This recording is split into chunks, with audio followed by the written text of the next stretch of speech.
Gente, boa noite, Miriam, Ata, boa noite, Helena, novamente, Ariane e Brici. Muito obrigada pela presença de vocês nessa segunda-feira. E a gente até fica querendo que tenha mais pessoas, né? Quando a gente lê o livro de uma complexidade, uma riqueza tão grande como essa, a gente fica querendo compartilhar e querendo que as pessoas participem, né? Mas às vezes não acontece isso. Uma das coisas que a gente gostaria de conversar hoje com vocês, que é, ao invés de fazermos a apresentação do nosso clube de leitura, saber de vocês, tanto da ATA, do ATA, do Atamalpa e da Ariane, que está aqui, e da Brisset, o que vocês acham do nosso clube? O que vocês conhecem a respeito do clube Leia Mulheres? Vocês já sabiam desse clube antes de nós, né, daqui de Caldas Novas? Qual de vocês aí querem falar? Quem quiser falar pode levantar a mãozinha que tem aí no... O Ata já levantou a mãozona dele. Ata, fala o que você acha do clube, o que você conhece sobre o projeto Leia Mulheres para nós. Vamos ver se a gente, durante esses anos aí, a gente conseguiu já ensinar alguma coisinha. Bom, Jane, eu, a princípio, comecei a ter contato com os clubes de leitura através da roda de leitura da biblioteca. Aí, lá na roda de leitura da biblioteca, eu via postar, a Helena postando sobre Leia Mulheres, né?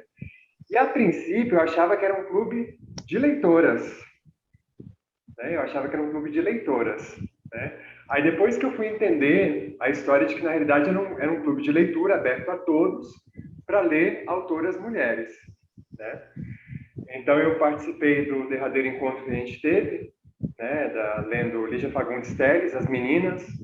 Nós nos reunimos lá na biblioteca presencialmente e fiquei encantado, porque na realidade, assim, eu vejo que Caldas Novas é carente de iniciativas como essa, de reunir leitores, de ter uma produção assim intelectual, né? Então, assim, para mim é uma alegria ter encontrado um grupo assim com leitores e leitoras que têm assim esse gosto pela leitura, que leem, se preparam, se dedicam. E achei assim, venho achando os encontros todos num nível assim muito um nível alto mesmo de complexidade, de entendimento, de troca de ideia. Então, essa aí é a minha motivação, ler mulheres e lendo autoras mulheres e continuar discutindo as ideias que vêm sendo trazidas por essas autoras importantes, tanto de alguns tempos para trás, como também as autoras contemporâneas. Nós lemos, né, agora de janeiro, vamos começar agora a falar um pouquinho do livro, para a gente não se estender demais, que é Niket, uma história de poligamia, de Paulina Chiziane. Então, a Helena vai falar um pouquinho sobre a autora. Eu vou falar assim do meu conhecimento dela. E aí eu convido vocês, cada um, a falar do conhecimento de vocês, né? Porque eu conheci, né, a Paulina em outubro de 2020, quando foi anunciado o Prêmio Camões de Literatura, que é o principal prêmio de língua portuguesa na área de literatura.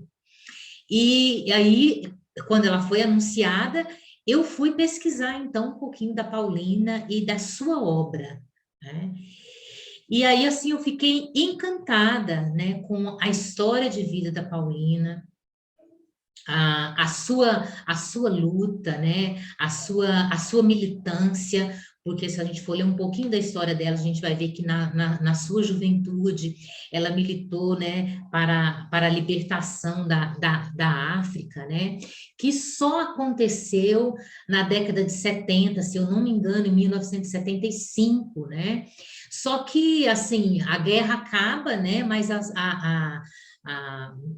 decreta-se o fim da guerra civil, mas a guerra interna do país não acaba. Então, a Paulina, ela foi uma militante nesse partido, da Frente Liberal, se eu não me engano o nome, mas depois, né, da independência do seu país, ela ficou, parece que, assim, descontente com o rumo que esse partido tomou e decidiu sair dessa militância, né, desse partido. Mas ela continuou, né, trabalhando, ela foi voluntária na Cruz Vermelha. Deixa eu confirmar se é esse mesmo nome. Peraí, só um pouquinho, nas minhas anotações aqui.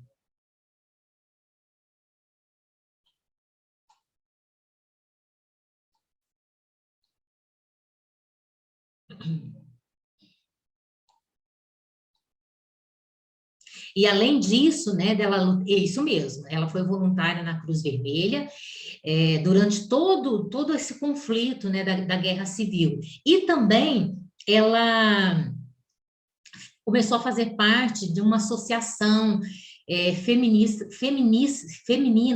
na Zambésia. E ela ia, né, viajava o país todo, tanto o sul como o norte. E aí, nas escritas da Paulina, a gente observa todo esse caldo, né, cultural, toda essa gama cultural do seu país, né, tanto do sul como do norte, né, que a gente vai observar muito no Niket, né, essa diferença dela que morava no sul, da cultura do sul e da cultura do norte, né. Então, como eu disse, né, a independência de Moçambique só aconteceu na década de 70, e foi isso mesmo, na década de 75. E a Paulina Chigiani, ela começou a escrever, né, foi contos para rádio, né, para a publicidade de Moçambique, no início da década de 80. Mas ela só foi publicar o seu primeiro livro, que foi... deixa eu conferir aqui, Baladas de Amor ao Vento, em 1990. Então, olha só, ela escreveu Baladas de Amor ao Vento, Ventos do Apocalipse, O Sétimo Juramento, Niket, que foi em 2002, e esse ela ganhou um prêmio, né, lá dentro do seu país, e foi a primeira mulher moçambicana a publicar um livro, um romance, na sua terra, né? E o seu livro mais famoso é esse que nós lemos, né? O Niket. E a gente observa nesse livro umas características muito interessantes, né? Já passando por o livro aqui, essas características que ela traz sobre a prevalência, né, dessa voz feminina. E a gente percebe muito forte no romance dela uma crítica dos costumes, né, dessa diversidade cultural que o seu povo traz, tanto do norte como do sul, né? A gente vai ver muito isso ela falando em todo o seu livro, né? Então, eu fiquei, assim, encantada, cada coisa que eu lia sobre ela, e foi interessante que de outubro para cá, né, ela participou de várias atividades online, mesmo com a idade que ela já está. O último livro dela foi publicado em 2017, e numa das entrevistas que ela deu, ela falou assim, eu estou fazendo um descanso. Eu achei ótimo, porque assim, a gente leu que ela parou de escrever, que ela desistiu da literatura em 2016, né? Alguns autores falam que ela parou de escrever, que ela desistiu. Mas nessa entrevista, que inclusive eu escutei hoje, que foi recente, ela falou que está dando um descanso. Então, que bom que a Paulina continue escrevendo, continue trazendo nessas questões tão importantes e que faz a gente refletir, que faz a gente pensar muito sobre como que nós estamos desenvolvendo os nossos papéis dentro da sociedade por meio das culturas, né? A gente sabe que a cultura africana e moçambicana é muito diferente, né? Quando a gente fala de uma autora africana, a gente pensa na África como um único país, né? Mas a Paulina é de Moçambique, um país que está, assim, bem distante do Brasil, né? Do outro lado, né? Não faz ali margem com o oceano que a gente está acostumado, está do outro lado, então tem uma cultura muito diversa e muito diferente. E agora eu gostaria de ouvir de vocês, quais são as impressões de vocês? A Jeane já está com a mão levantada, né, para falar, então já pode falar, Jeane. também tinha visto isso, que ela abandonou a leitura. Eu tinha visto isso. Mas aí eu penso assim, a pessoa que tem o dom de escrever e do jeito que ela escreve, que parece um bate-papo, uma roda de conversa, né? Com certeza, talvez seja algum momento ali que ela ficou desanimada ou faltou alguma inspiração, mas quando ela menos imaginar, ela vai estar escrevendo de novo. Eu acho assim, acho que a pessoa que escreve e escreve tão bem quanto ela, a gente vê que tem o dom mesmo da palavra, com certeza ela já se movimenta aí para. Deve ter ideias, né? Alguma outra coisa por detrás, provavelmente financeira, deve segurar um pouco ela lançar mais livros, né? Exatamente. Eu fiquei muito aliviada quando eu ouvi essa fala dela, né? Falando que está dando um descanso, porque, como ela mesma diz, ela não gosta de ser denominada como romancista. Ela gosta de ser chamada de contadora de história. E eu achei interessante do porquê, né? Ela disse que ela não quer ter a responsabilidade ou ficar apegada às normas, né, padrão do que é escrever um romance. Mas ela quer escrever de acordo com a vivência dela, de acordo com aquilo que ela vai observando, né? Tanto é que quando a entrevistadora perguntou da onde que veio, né, essa inspiração sua para escrever Niquete? E ela disse, olha, foi de um dia que eu estava na minha casa e eu escutei um barulho na rua e saí para ver o que foi. E era uma briga, né, entre duas mães, e aí daquele alvoroço todo, né, do porquê que elas estavam brigando, ela começou a geminar essa história de Niquete. E claro, né, que também está aí todas as suas andanças, né, na região norte do país, na região sul, onde ela viveu, né, toda a sua aprendizagem, né, porque ela nasceu numa família protestante ou não protestante, católica, né, porque o país estava sendo colonizado, né, pelos portugueses, que é predominantemente católico. Tanto é que ela não falava a língua português, né? Ela aprendeu numa escola católica, né? E então ela disse assim que na escrita às vezes é até muito difícil, porque tem uma palavra, né? Por exemplo, uma fruta que ela citou lá, que agora eu não lembro o nome da fruta, dela, como que ela ia descrever como é essa fruta em português, né? Porque não tem um nome, mas ela tinha que descrever essa fruta, e isso acontece em todas as traduções, né?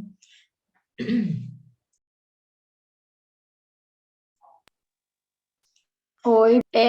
Eu imagino que a nossa autora agora aí, a Paulina Chiziane, como vocês falaram, eu não creio que uma pessoa que escreve da forma majestosa que ela escreva, que realmente ela tenha parado, né? Essa é uma suposição minha, porque principalmente agora, né, que ela tem esse prêmio aí, Camões, que é em relação a toda a obra dela, né, o conjunto da obra. Então, eu imagino que ela deverá vir aí com alguma coisa muito interessante para nós, para o público, e pensar essa questão aí, né, que Moçambique também foi uma colônia, né, portuguesa, e que nós, né, também fomos e conseguimos a independência há muito tempo atrás. Moçambique só foi no século XX, né, como a Helena falou, que foi se tornar independente.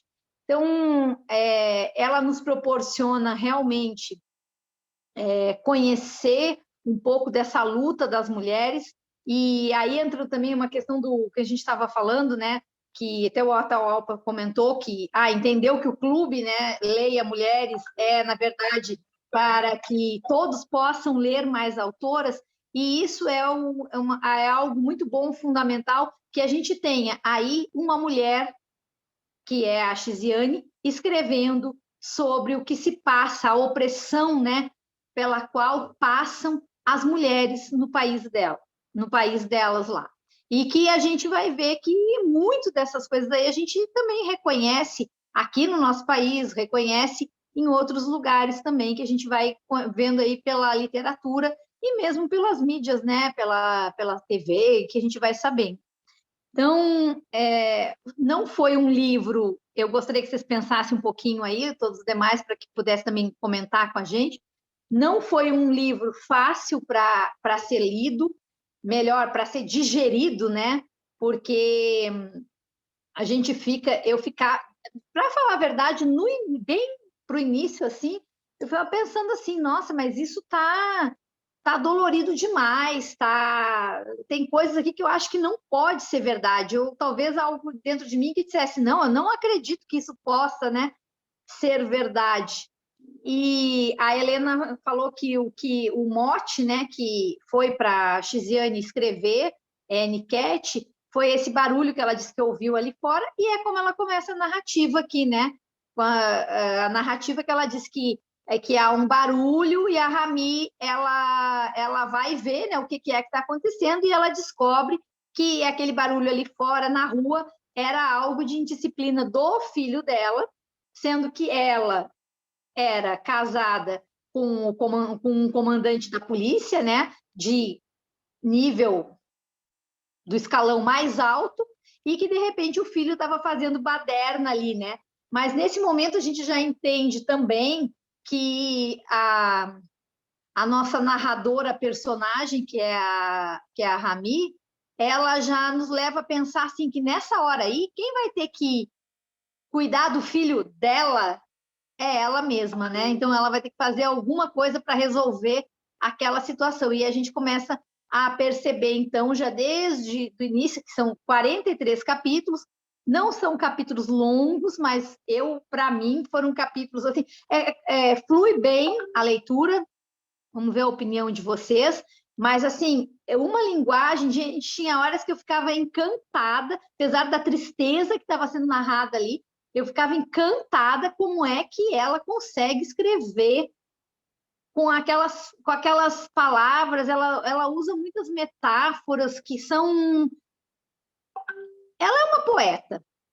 Aí, como falou, por que ela disse que ela não quer ser uma prosadora, uma romancista, tal? É porque ela vem aí da linguagem falada mesmo, né? Ela quer mostrar isso. Ela quer mostrar a contação de histórias, e ela faz, no meu ponto de vista, ela consegue isso no livro, que ela vai nos contando como uma contação mesmo, e a gente vai ficando curiosos, né, para saber, e ela ainda vai dando provas disso quando a personagem principal aí, que também é narradora, vai nos contando algumas histórias, né, e o decorrer da narrativa é muito, muito interessante, porque é algo que a cada momento a gente tem muita raiva, mas ao mesmo tempo a gente entende aquela situação e passa a compreender a história diferente. Daqui a pouco mais a gente também fica, quando ela, por exemplo, quando ela nomeia, vocês lembram que a história vai se passar aí com quem ela chama rivais, né? Uma das rivais dela é que para ela, primeiro ela se culpa, porque ela que errou quando ela perdeu aquele homem para as outras, depois as outras é que são culpadas, e aí a gente vai entendendo, né, a história de uma forma da opressão realmente feminina e da necessidade de voz, né, para aquelas mulheres. E também aquela eu não sei como é que eu chamaria agora, mas aquele uso ali do espelho é muito interessante, né? Porque ela se voltando para dentro dela mesma, né? Conversando com ela mesma e se percebendo, né? E se percebendo, ora, muito frágil, que é uma questão da vulnerabilidade, mas também ela foi se descobrindo muito forte.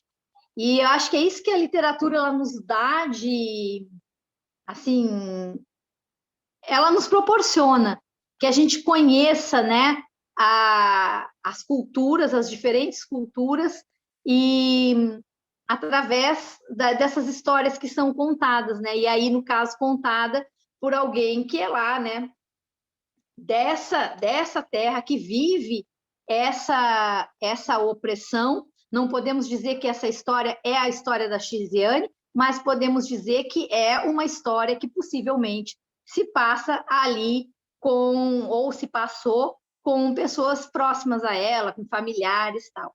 Então, agora a gente gostaria também assim que vocês pudessem falar, né? Porque aqui a gente tem, infelizmente, só a presença de um homem, mas assim, qual a percepção de vocês em relação a essa narrativa, né? A essa opressão feminina? A gente vê um discurso, né, muito misógino mesmo, que é todo elaborado contra a mulher, é como que a mulher tem que ser servil, como é que ela faz aquilo para até encantar seu homem, né? Que fala até essa questão de rituais, de coisa assim, e que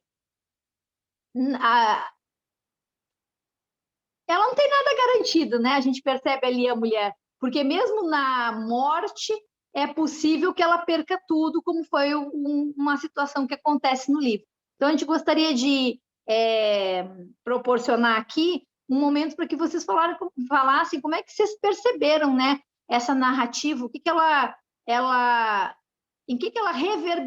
reverberou em vocês.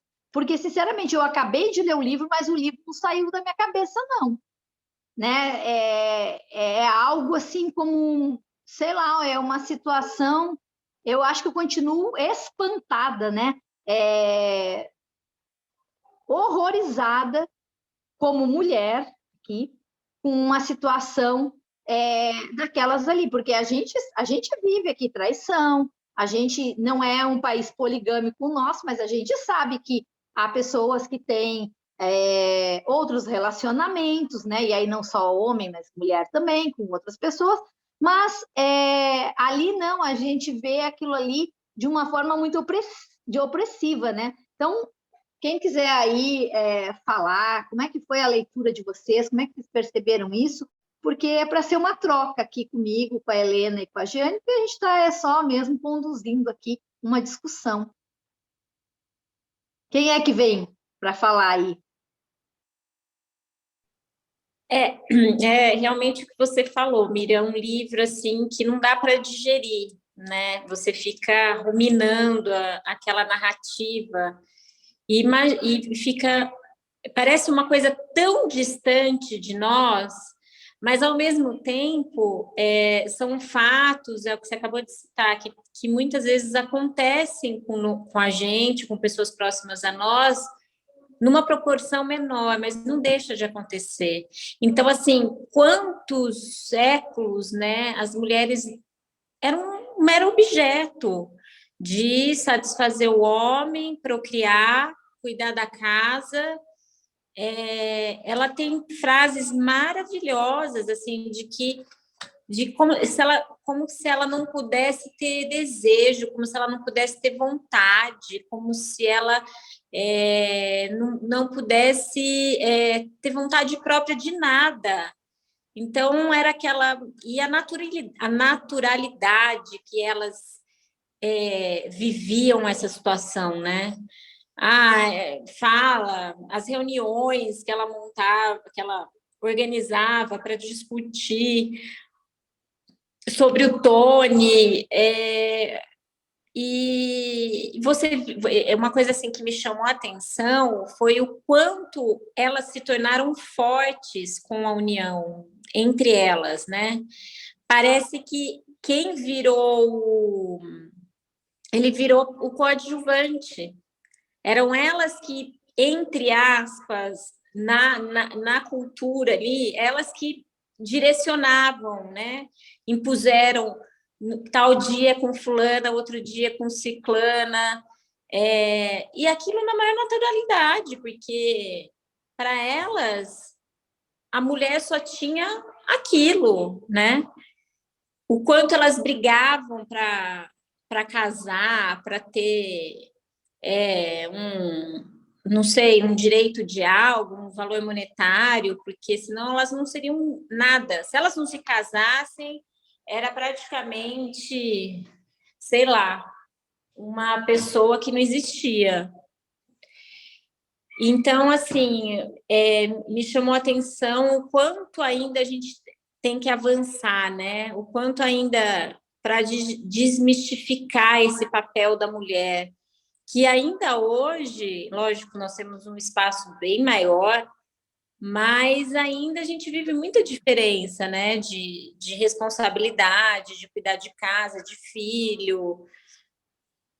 E eu acho que o homem, ele sempre teve esse papel de fortaleza, de ditar as regras, de pôr as situações, vai ser assim. E ela, gente, ela é uma... Gente, o livro é cheio de poesia, assim, no meio de tanta dor, ela consegue escrever coisas, assim, maravilhosas. Meu livro está inteiro grifado. É um livro, assim, sensacional. Muito bom. Eu pelo menos, amei. Olha essa parte aqui, ó. Mulher é sua própria inimiga. Inventa problemas que lhe dão a morte. Mulher é culpada, põe o universo de avesso, por isso pode morrer por causa de uma moela de galinha. Uma coisa ridícula, né, da cultura deles. Mulheres de ontem, de hoje, de amanhã, cantando a mesma sintonia, sem esperança de mudanças. Era isso. Você falando, eu aqui pensando, que vontade de ler esse livro, assim, em grupo, né? A gente lendo e assim, entrando nessa poesia, porque ele é muito poético, apesar de ser muito dolorido, né? Em algumas partes, assim, você fica, meu Deus, como que ela consegue escrever de forma tão poética? Então, como você falou, o meu livro também foi um dos mais grifados, e eu acabei de tirar aqui, achei uma parte, tantas partes aqui que a gente gostaria de compartilhar, mas para a gente passar, para mim passar para o Atahualpa, eu gostaria só de ler um trechinho aqui que fala bem do início, lá no início do livro, né, quando ela está descobrindo todas essas traições, né, essa forma polígama de viver fora da tradição que o seu esposo está... Seu Tony, né, como ela falava, a gente percebe que ela era apaixonada por ele, né, o meu Tony, o tempo inteiro, mesmo lá depois de no final dela já perceber que ela não amava tanto ele, ela continuava com aquele respeito de chamá-lo de meu Tony. As culturas são fronteiras invisíveis construindo a fortaleza do mundo. Em algumas regiões do norte de Moçambique, o amor é feito de partilha. Partilha-se mulher com um amigo, com o vizinho, com o visitante nobre, com um irmão de circuncisão. Esposa é água que se serve ao caminhante, ao visitante. Quando a gente lê uma coisa dessa de forma poética, você fica, às vezes, com vontade de ficar assim, não estou acreditando, como é que pode? Né? Como algumas pessoas falaram para Paulina, como que você escreve umas coisas dessa? Você tá quebrando com a cultura, você está denegrindo a nossa imagem de falar isso num livro. Né? E ela disse, no entanto, o livro está aí fazendo sucesso, e agora mais ainda, né, depois do prêmio.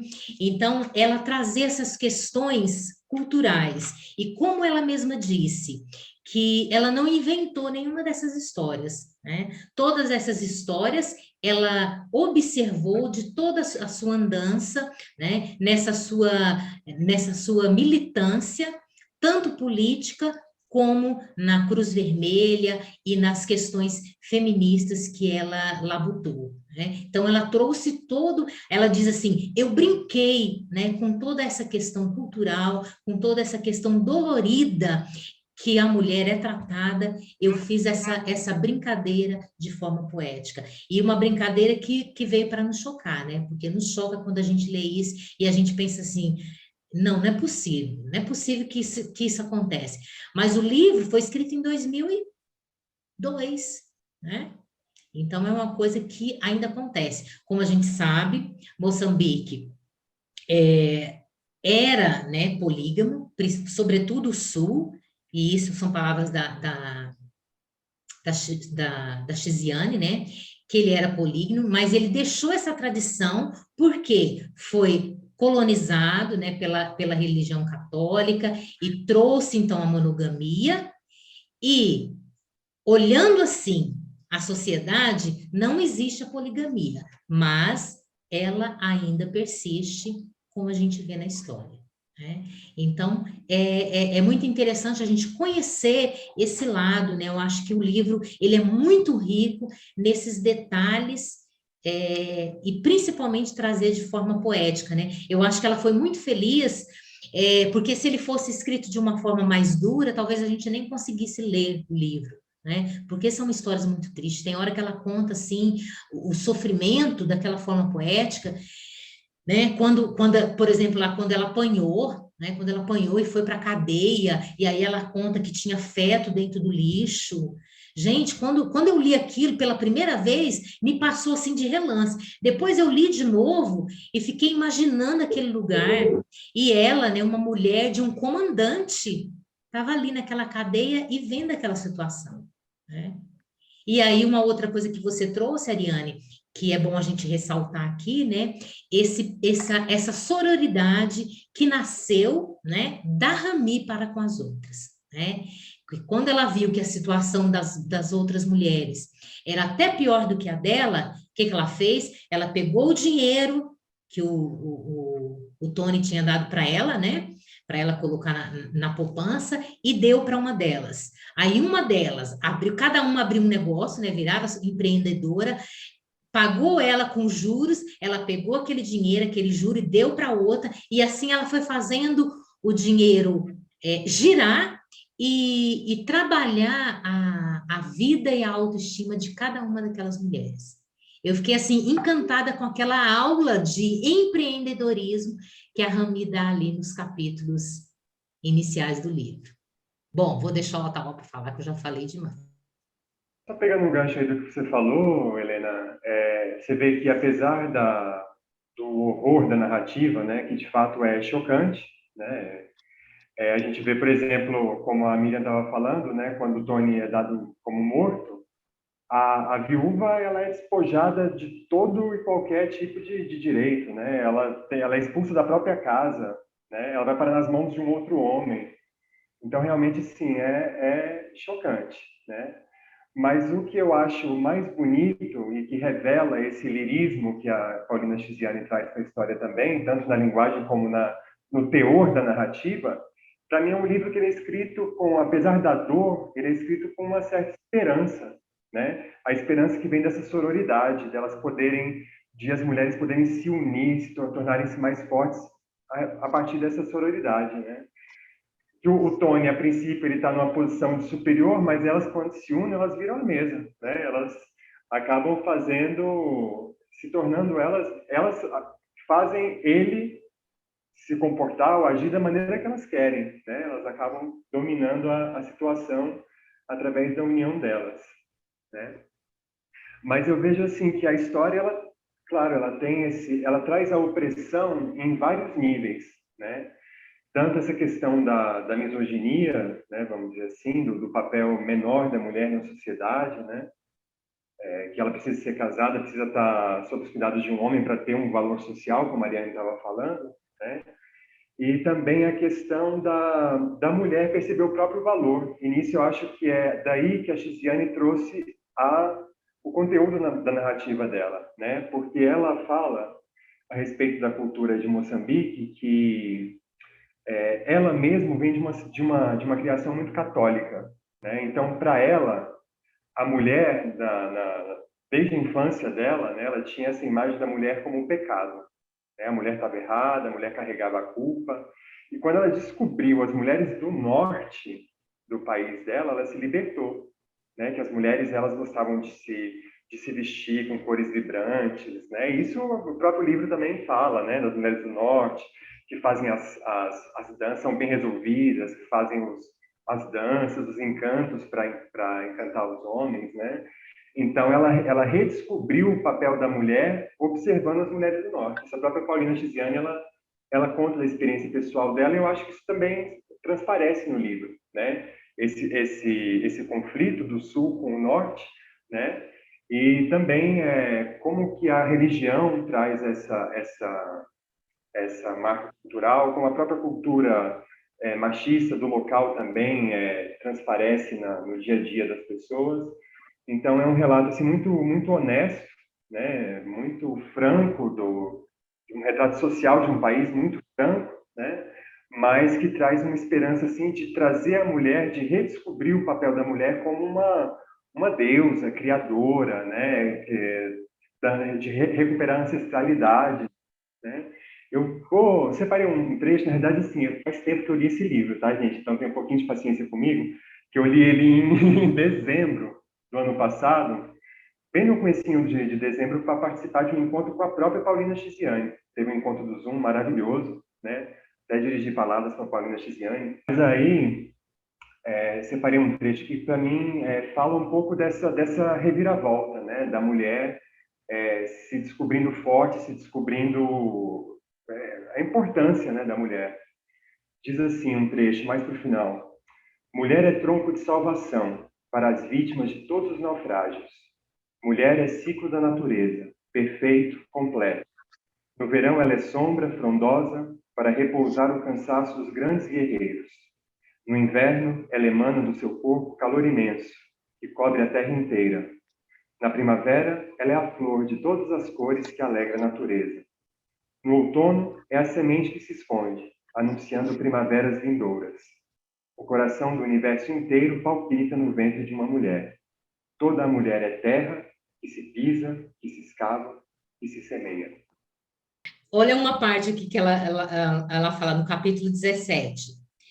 Grita não à poligamia, esse sistema desumano que marginaliza uma parte das mulheres, privilegiando outras, que dá teto, amor e pertença a umas crianças, rejeitando outras, que pululam pelas ruas. Por quê? Porque a poligamia que estava existindo, né, na região onde ela estava, era essa poligamia que o homem, né, fazia, ou seja, a que existe hoje em todo lugar, né, que é a traição de ter uma segunda mulher sem ser uma coisa oficializada. Né? Por quê? Ele só era casado com a Rami, e as outras, uma ele enganou, né, falando que ia casar, e ela já estava no 6º filho, né?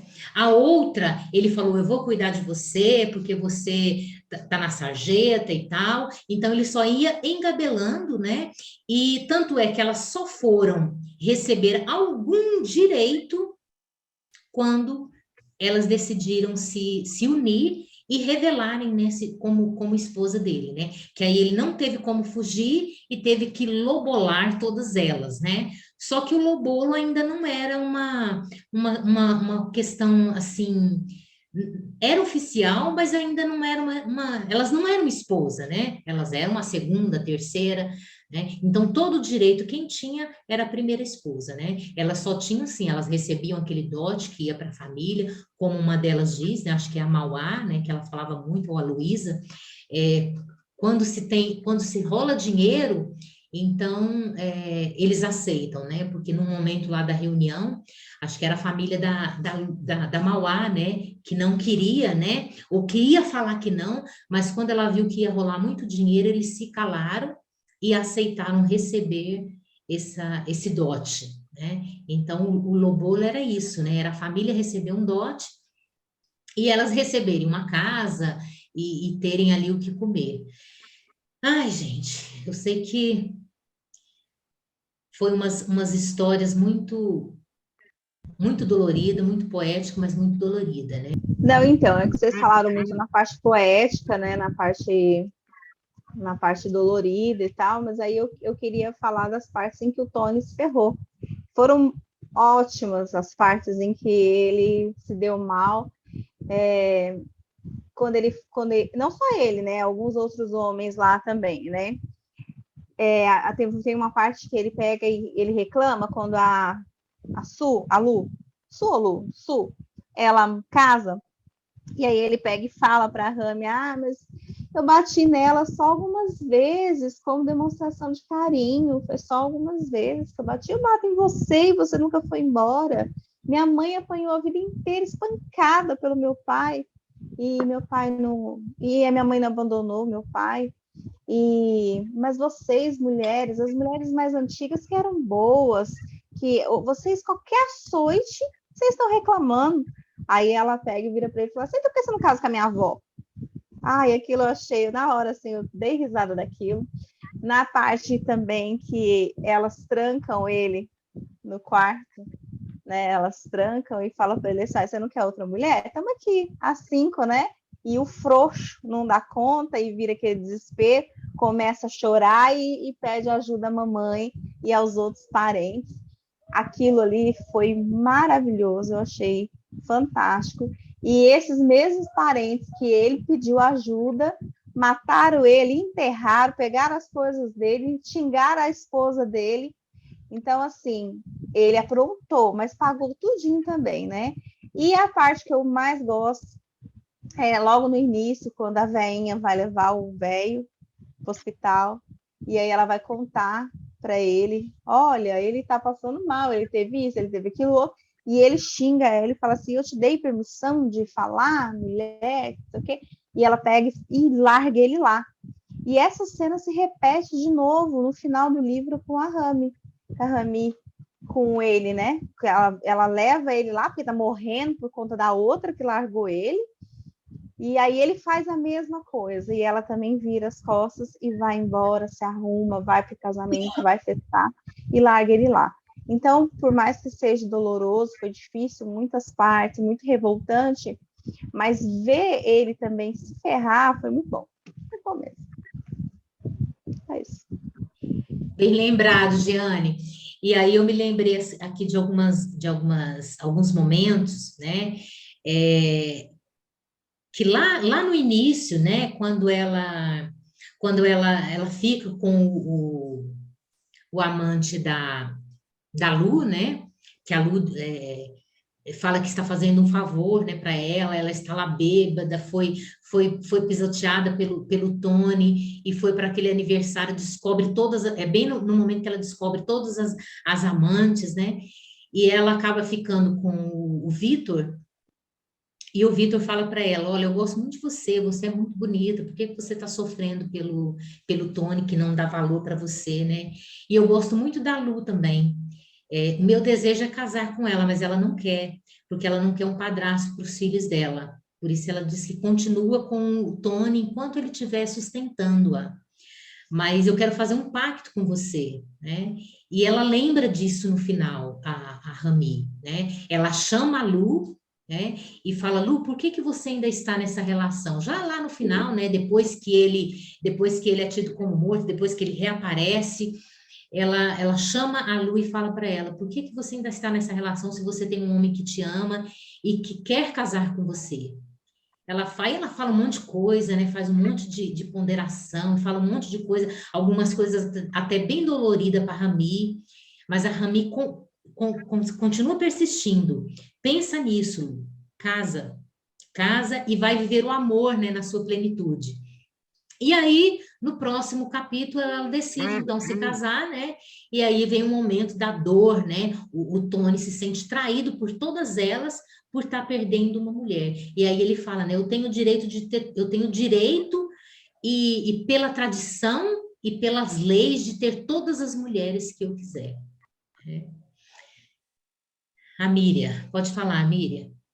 Então, mas uma coisa que eu achei muito interessante nessa parte que tu falaste aí, Helena, é que por que a Lu, ela reconhecia no Vito que ele era o homem ali presente, tal, ele tinha também uma história, né, vinha de uma viuvez, tal, mas por que ela não queria? Vocês lembram por que ela não, na verdade, ela não levava a sério? Porque ela sabia o quão difícil era ser uma primeira esposa, né? De ser a esposa mesmo, porque ali fica até bem classificado no livro. A primeira esposa é procriar, é responsabilidade, é a submissão total. Aí, a partir das próximas, é que começa a entrar aí, talvez, alguma coisa de viver a vida de forma mais prazerosa, ter alguma coisa, mas aquela primeira ali, não. Então, o conflito que deu também para a gente entender bem era o medo de ser a primeira esposa. Ela teve que romper com aquilo. E aí isso também me faz pensar o quanto a Rami, ela, acho que assim, eu pelo menos percebi assim, a questão do amor romântico. Quando ela fala o meu Tony, era aquele amor romântico. É aquela mulher que eu imaginei assim, aquela mulher que, eu achei o homem da minha vida e agora eu tô bem, porque eu tenho um homem que eu amo, eu vou ter a minha família, eu vou ter a minha casa, ele era bem de vida, né? Bem conceituado também ali na sociedade, e de repente aquilo tudo desandou, porque ela descobriu, né, de uma forma assim muito drástica, de que existia alguém que estava atrapalhando aquele relacionamento dela. E aí é interessante a gente pensar que aí o que ela pensou? Não, então eu vou lá, né? Vou lá lavar a roupa suja com essa pessoa que está atrapalhando a minha vida aqui. Aí o que acontece? Quando ela chega lá, que ela vai, acho que era aquela Ju, né? Ela descobre que a pessoa tinha sido enganada, né? Foi acreditando que ele nem sabia que ele era casado e que acreditou que ele prometeu, né, várias coisas para ela, e ela acreditou naquilo ali. Então ela percebeu já aí, mas porque ela não sabia aquela força que ela tinha. Ela foi criada como muitas mulheres foram criadas no mundo inteiro, para casar, ter a sua família, cuidar da casa, cuidar do marido, cuidar dos filhos. Então, ela não sabia aquela força toda que ela teve, mas ela disse, aí ela parou e pensou, puxa, mas essa minha rival, que tirou o homem de mim, ela, na verdade, ela não está melhor que eu, não, porque ela também não tem ele. Né? E aí a outra já sinaliza para ela, mas sabe que ele não está aqui. É porque ele não está aqui porque já está em outro lugar. E ela, não, então eu tenho que ir para o outro lugar, né? E é quando ela vai e tem aquela confusão toda lá que eles param na delegacia. E o que também é muito interessante que a Chisiane coloca e nos faz pensar, por quê? Porque ali mexeu com uma coisa assim, ela podia sair da cela ali, da cadeia, porque ela falou lá, né? Você sabe quem é que vocês prenderam? Vocês prenderam a mulher do comandante. E aí eles vão libertá-la. Porém, nesse momento, já mostra, e eu acho que é aí que, acho que foi a Ariane que falou da questão também da esperança, e falamos de união e da força, né, que as pessoas têm juntas, da sororidade, que ela falou assim, pô, mas eu saio daqui da cadeia, mas deixo essa daí, coitada, que também não tem tudo que ela imaginava que tivesse, né? E aí ela fala, não, mas solta ela também, porque ela também é mulher dele. E aí que ela vai assumindo uma posição que era nova para ela, e a gente conhece toda essa autodescoberta dela, libertação até, evolução, via aquele espelho que ela vai conversando, que eu já tinha comentado ali um pouquinho antes, e das outras a gente não tem muito isso, mas ao longo dos capítulos, né, e como vai dar a trajetória aí no final, né, que elas vão descobrindo que aquele homem ali é um empecilho na vida delas, né? Porque assim, elas só tinham que fazer tudo para ele e ele nunca estava ali realmente para fazer para elas. E tudo que elas faziam era um pouco, né? E é engraçado que elas vão lá escolher, como a Helena falou, que existiria então, se fosse uma poligamia normal, mas que até que não era, né? Porque não era aquilo que ele queria na vida dele, na verdade. Ele queria era continuar vivendo a vida na boa. Na minha terra fala garanhão. Vai vivendo a vida. E aí quando elas acham aquela como é que era o nome? A sexta? Saluá, não me lembro agora o nome. Mas assim, Eva. Não, a Eva foi uma. Aí eles saem quando eles saem à procura de uma nova, né?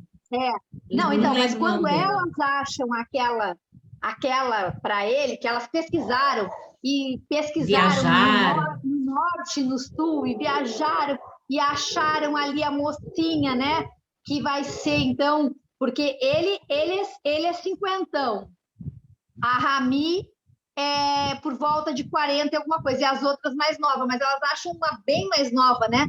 Que está lá na casa dos 18 anos, ele fica apavorado, né? Então, assim, realmente o que a Jeane trouxe é para a gente pensar que é essa possibilidade que a Chisiane nos deu de mostrar a história contada pela mulher e não a história contada simplesmente criada ou simplesmente contada de um outro ponto de vista que não o ponto de vista da mulher. Eu achei muito lindo, eu queria pegar o trecho para ler aqui, gente, eu não descobri, quem descobrir aí depois podia até me contar, é aquela hora que ela fala, se Deus fosse uma deusa, a nossa história seria bem diferente. Eu achei muito interessante aquilo.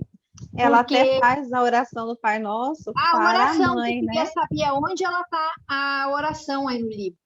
Eu achei essa muito perfeito, porque se ela diz ali, né? Se Deus fosse uma deusa, a história da mulher no mundo seria diferente. Mas tudo bem, né? Não vamos para esse lado, mas vamos pensar que a gente tem a possibilidade de descortinar aí toda essa opressão feminina à medida que a gente vai conhecendo outras culturas, na medida que a gente vai debatendo, que é o que nós estamos fazendo aqui. E, gente, uma coisa que me pegou muito lendo esse livro, porque eu tenho 2 filhos e uma filha. E eu vou dizer uma coisa, pleno século XXI,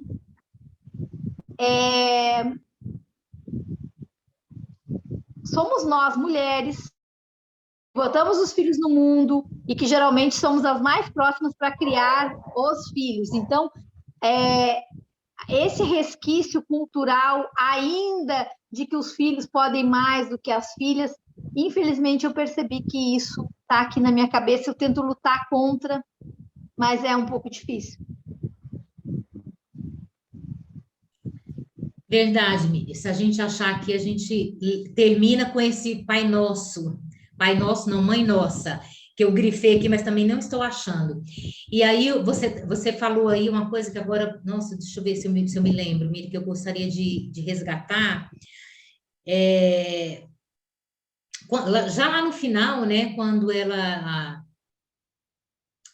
descobre, né, que ela tá deprimida, ela tá triste, ela não sabe por quê, e já é por causa que ela tá grávida, né? E daí ela é a única que fica, né, no final com o Tony, e aí eles têm uma conversa franca, né? Ele fala que quer ficar só com ela, né? Aí ela fala o quanto que... Ela fala com ela mesmo, né? Essa parte do espelho, Miriam. Essa parte do espelho é muito interessante, que desde o início até o final, né? É como se fosse, assim, ela falando com ela mesma, ela percebendo a outra que ela era e a outra que ela pode ser, né? E aí, quando ela fala lá no final para o Tony, pois é, Tony, não tem jeito mais, eu fui... Como que é a palavra, gente? Tincada, né? Xingada, né? E aí ela revela, né, que está grávida do Levi, que é o irmão do Tony. Mas o que eu queria questionar aqui para vocês, colocar aqui para vocês pensarem, né, e falarem, a palavra niquete, né, que lá em Moçambique é uma dança tradicional, e a Mauá fala, né, o que é essa dança aqui, lá na página 138. Para nós aqui, a nossa cultura brasileira, teria alguma cerimônia semelhante ao niquete?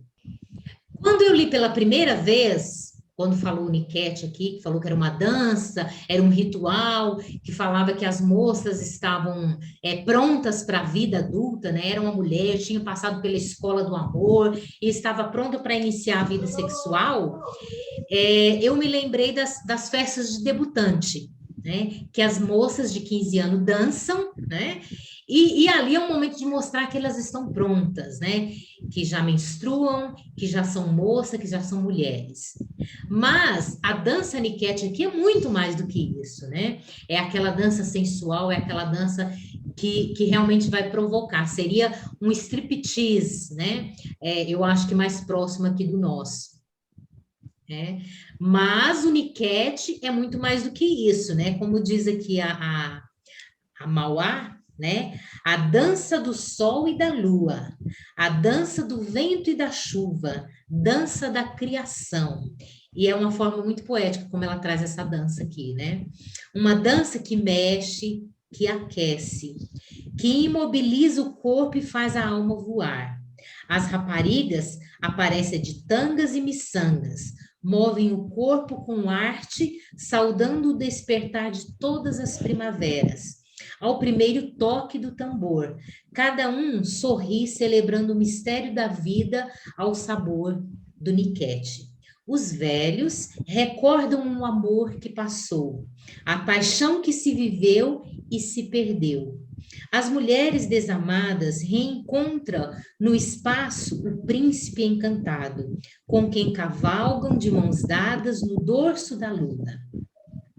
Nos jovens desperta a urgência de amar, porque o Niket é sensualidade perfeita, rainha de toda a sensualidade.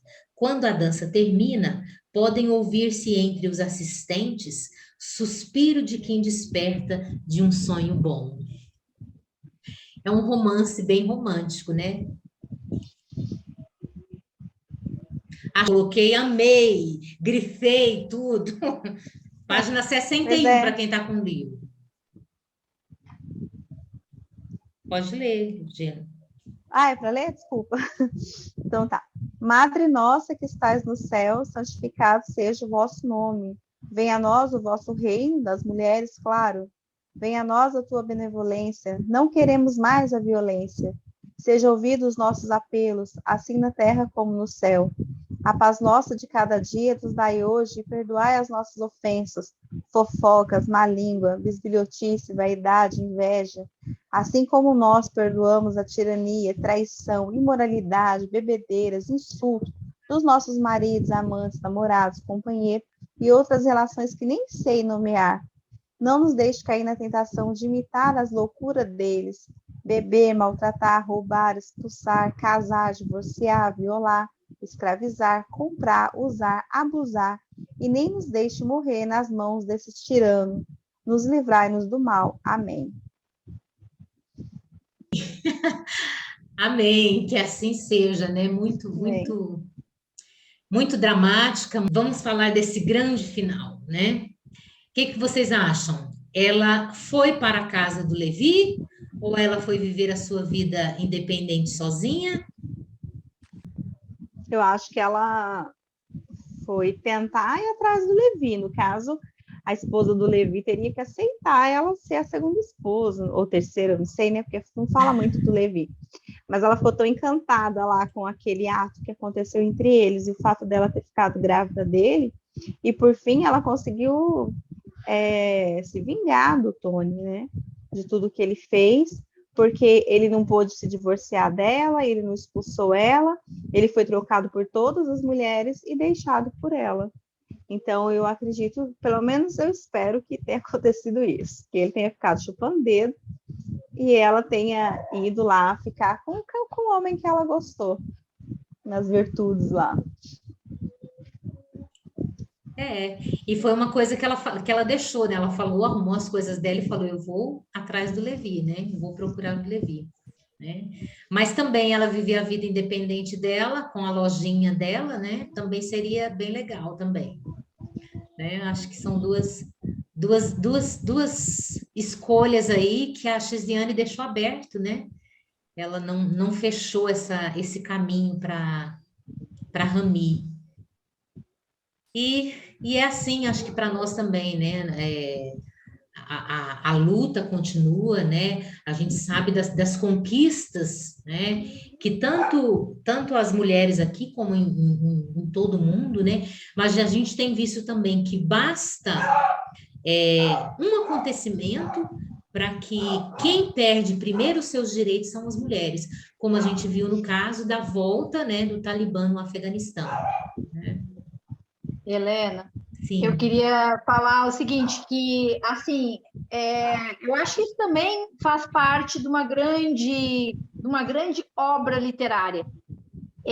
Não nos dá a história toda mastigada também, não, porque, assim, na medida que tu perguntaste o que teria sido aqui da Rami, realmente há possibilidades, mas lembrando que o Levi é daquela família que, quando mataram lá o Tony, eles tiraram tudo dela.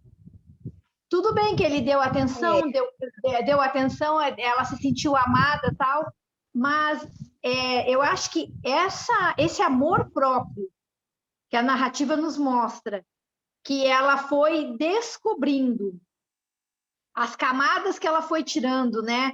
E que ela foi se descobrindo, é um outro momento da vida. E que esse outro momento pode também não ter sido com esse Levi. E pode também não ter sido com ninguém, e pode ter sido com alguém, assim como a outra lá, a Lu, se deu bem com o Vito, né?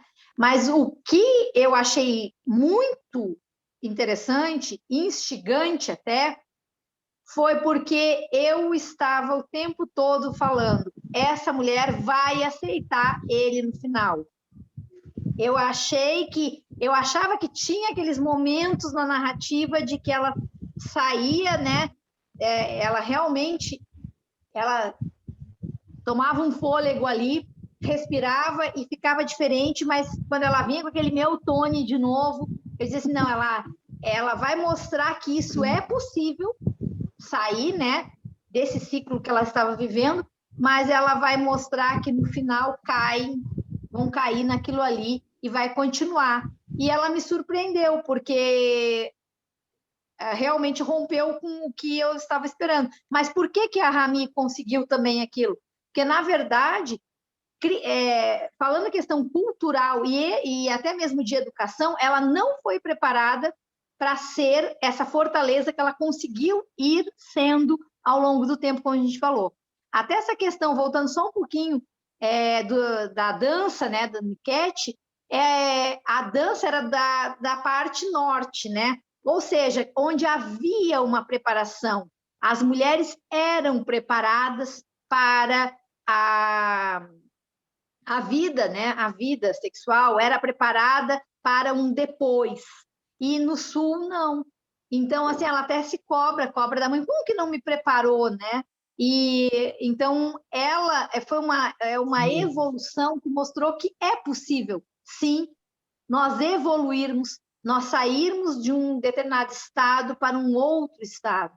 Mas ali também uma coisa muito forte foi realmente a empatia em relação às outras, que ela sempre chamava de rivais, né? A empatia e, ao mesmo tempo, essa união. Porque elas foram saindo juntas, como se elas estivessem no poço e elas fossem saindo juntas. E já que a Giane gosta do que aconteceu com aquele homem, aí quando ele dá aquela saída lá, né? Que ele vai saindo, parece que desnorteado, que perdeu tudo. Realmente a gente vê assim que o feitiço virou contra o feiticeiro, né? Porque ele não esperava aquilo delas, né? E ele viu uma força que ele não sabia que podia existir. Então, acho que, para mim, foi assim, apesar de muito dolorosa até a leitura. Algumas vezes eu até ficava com vontade de deixar esse livro de lado, mas eu tinha o Leia Mulheres para participar, porque eu falava assim, nossa, isso é demais para minha cabeça. Mas, por outro lado, depois de ler, eu fico pensando assim, o quanto realmente é uma leitura fundamental, porque ela nos mostra algo que está muito distante, né? Assim, muito distante, mas é uma realidade muito chocante, né? Para nós. E aí também, se a gente pensar uma coisa que tu falasse bem no início, Helena, do livro ela ser uma primeira escritora moçambicana e publicar na década de 90, e me parece que ela nem publicou lá, ela publicou na França. Caiu, Oi? amiga. Caiu. É. Deu? Sim, Miriam. E Voltei? aí, voltou. Né? Então, assim, é algo assim, sensacional, né? Eu realmente acho que ela merecia ser reconhecida. Palmas Verdade. para a nossa autora Palmas aí, para para Cisiane. Chesiane. E uma coisa interessante quando você falou aí da dança, né, que as do norte era ensinada, a Mauá falava muito isso, né, que as mulheres do norte eram mais respeitadas, eram tidas como deusa, né, porque elas davam a vida e tal, e que no sul as mulheres eram tratadas diferente, e a Rami fala em alguns momentos que a preparação dela foi para servir, né, para dar prazer ao homem, e não para o seu prazer, né? O que é diferente quando a Mauá fala de como ela foi ensinada, de como ela foi naqueles cursos que as mulheres tinham, né? Então a gente vê essa diferença, e a própria Chisiane fala muito isso, né? Dessa diferença do tratamento das mulheres do Sul e das mulheres do Norte, né? Então, é dentro do próprio país, isso a gente percebe no nosso país mesmo, né? Como que é muito diferente as mulheres, por exemplo, do Nordeste, a vida familiar das mulheres do Nordeste com as mulheres do Sul, né? Quando ela falou lá no início, né, de como tinha que ser tratado, que o homem tinha que receber as melhores partes do frango, da galinha, eu me lembrei de quando eu morava com a minha família, que era criança, e que as partes da coxa, do peito, era do meu pai, né? E ele era o quê? Brasileiro, nordestino, piauense, e que trouxe, né, para dentro do seu lar, que casou com a minha mãe, que era paulista, essa cultura de que o homem tinha que receber as melhores partes da carne. Então, a gente não vai muito longe com relação a algumas coisinhas culturais que a Chisiane traz nessa história. É um prazer fazer parte desse grupo, né? Eu acredito que essa história aí, ela é universal. Ela é universal e ela tanto mostra a condição masculina quanto a feminina. Essa condição, ela é cultural, é claro, mas nós também estamos aí dentro dessa história, né? Nós estamos aí e agora quebrando padrões. Eu sou uma mulher de 66 anos, então eu já vivi com meus pais, a minha mãe, as histórias aí do frango, viu? Da melhor parte, né, que era do homem, o silêncio total quando meu pai estava rezando, ou escrevendo, ou fazendo alguma coisa, era, sabe? Então, tinha aquela ordem. O que me chamou muita atenção também foi a questão das crianças aí no romance, o lugar dessas crianças. Né? Quando ela diz assim, acho que é a Ju fala assim, que as crianças perguntam onde está papá, né? Onde está meu pai, que horas que ele chega e tudo. Então, mostra também que essa questão da família, naquele momento, era uma questão que dava, inclusive, oportunidades para a criança se formar, porque, caso contrário, quando essa família, né, quando essas crianças elas eram abandonadas, era um outro destino que essas crianças teriam, né? Então, essa parte me chamou muita atenção. E me chama a atenção, assim, até hoje, essa condição. Assim, eu comparo, né? Eu vejo. Eu estava conversando com a minha filha ontem, que ela é jornalista, e a gente falando dessa condição de, até hoje, que as mulheres enfrentam, inclusive num divórcio ou numa separação, como as mulheres ainda são muito prejudicadas, né? E como as pessoas entendem que o que aquele casal construiu, porque a mulher ficou em casa, ela cuidou dos filhos, né? Mas como esse homem ele pôde sair, ele pôde ganhar mais dinheiro, como é o direito dele de ter tudo e de passar a perna, e as pessoas dizem, casamento, final de casamento, é mesmo assim. Então, mesmo assim, vai nos paralisando, né? O ideal é isso, que nós gritemos, que nós vejamos, mesmo numa ficção, num romance, o que outras mulheres estão lutando. Só para finalizar a minha fala, eu sou psicóloga, né? Sou professora da universidade, aposentada agora, porém, eu faço outro tipo de trabalho, que eu sou palestrante para psicólogos, assistentes sociais que trabalham no SUAS. Então, eu trabalho com essa coisa da violência, né? Por meio da fala dos psicólogos, dos assistentes sociais. Então, esta é a condição das mulheres que estão em situação de vulnerabilidade. Elas apanham, elas não têm comida, os companheiros acham que elas não têm o direito, que elas não fazem nada porque só cuidam das crianças. Então, esse pensamento ele é um gerador de violências, né? Então, trazendo para a nossa realidade aqui, essa condição da mulher, eu acredito que ainda seja bastante semelhante à condição dessas mesmas mulheres, talvez em outros países como Moçambique. É isso, gente. Obrigada por me escutarem. Obrigada, Ângela. Que ótimo a gente saber que tem uma psicóloga. E você tem uma amiga agora que está começando psicologia, que é a Miriam, ó. Né? Exatamente. Eu quero agradecer a presença de todos e todas. É um prazer compartilhar, né, aquilo que a gente lê, porque quando a gente lê e fica só com a gente mesmo, é só uma visão, mas quando a gente está aqui compartilhando, é tanta visão e é tanto crescimento, né? Porque cada um traz a sua visão, traz o seu entendimento, a sua interpretação, a sua vivência com aquela leitura e através dela.